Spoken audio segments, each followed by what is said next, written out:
Question number third देखिए क्या है आपके पास है। Determine the points, 3 points given है आपके पास है और हमें ये डिटरमाइन करना है कि वो कोलिनियर है या नहीं।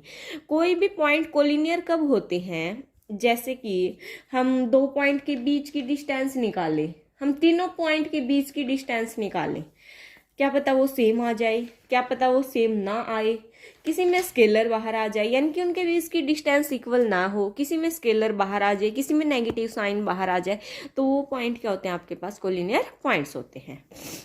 तो हम यहाँ पर क्या कर लेंगे, लेटर ए क्या है आपके पास 1 5, बी क्या है आपके पास 2 3 एंड सी क्या है आपके पास -2 और -11 आर 3 गिवन पॉइंट्स। ये आपके पास क्या है, गिवन पॉइंट्स है। तो हम इन 3 पॉइंट्स को एक लाइन के ऊपर ड्रॉ कर लेते हैं। ये हमारे पास क्या होगी, एक लाइन होगी। ये सपोज कीजिए ए पॉइंट है, ये बी पॉइंट और ये सी पॉइंट है। तो अब हम डिस्टेंस निकालेंगे। सबसे पहले हम निकालेंगे ए बी, उसके बाद हम क्या निकालेंगे, बी सी। ए बी निकाली, यहाँ से यहाँ तक की डिस्टेंस निकालेंगे, यहाँ से यहाँ तक की डिस्टेंस निकालेंगे और इस कंप्लीट की डिस्टेंस भी निकालेंगे ए सी की, ठीक है। तो सबसे पहले हम ए बी की डिस्टेंस निकालते हैं। ए बी की डिस्टेंस निकालेंगे तो आपके पास x2 ये होगा, x1 ये होगा, y2 ये होगा, y1 ये होगा, यानी कि 2 - 1 का स्क्वायर प्लस 3 - 5 का स्क्वायर।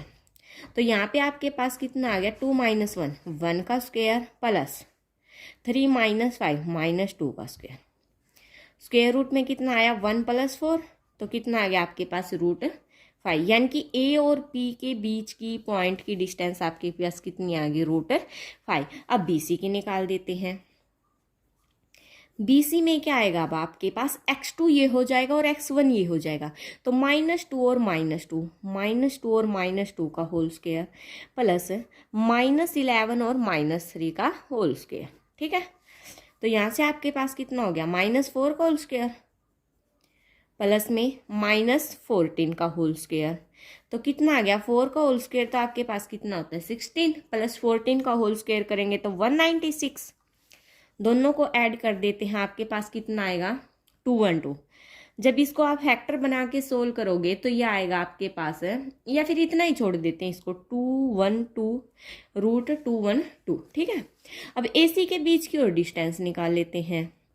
जब हम AC के बीच की डिस्टेंस निकालेंगे, ये आपके पास x2 होगा, ये x1, ये y2 और ये y1, तो -2 - 1 का होल स्क्वायर, -11 और -5 का होल स्क्वायर, तो कितना आ जाएगा आपके पास है, -2 - 1 का होल स्क्वायर प्लस -11 - 5 का होल स्क्वायर, कितना आया आपके पास है, -3 का होल स्क्वायर प्लस -16 का होल स्क्वायर, तो यह आया आपके पास 9 प्लस, अब 16 का होल स्क्वायर आपके पास कितना होता है, 16 का होल स्क्वायर 256, ऐड करेंगे तो कितना आएगा आपके पास है 265।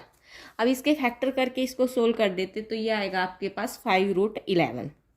अब देखो तीनों अलग अलग आ रहे हैं, क्या आ रहे हैं, तीनों अलग अलग आ रहे हैं ना, तो A B not equal to B C not equal to A C. अगर सपोज करो यहाँ पर होता ये वाली चीज़, ये अगर आपके पास 11√5 होती ना तो भी पॉइंट कोलिनियर होते, क्योंकि √5 यहाँ है, √5 यहाँ है। अब कोई स्केलर ही तो है बाहर, कोई कांस्टेंट टर्म बाहर है। अगर सपोज कीजिए ये आपके पास आता -√5, तब भी पॉइंट कोलिनियर होता, क्योंकि नेगेटिव साइन क्या है, बाहर है। तो यहाँ पर तो हमारा कुछ भी कॉमन नहीं आ रहा है, तीनों की जब डिस्टेंस निकाली, तो यहाँ पर आप क्या लिखोगे, so the given points are not collinear, जो आपके पास गिवन पॉइंट्स हैं वो कोलिनियर नहीं है। तो ये था आपके पास क्वेश्चन नंबर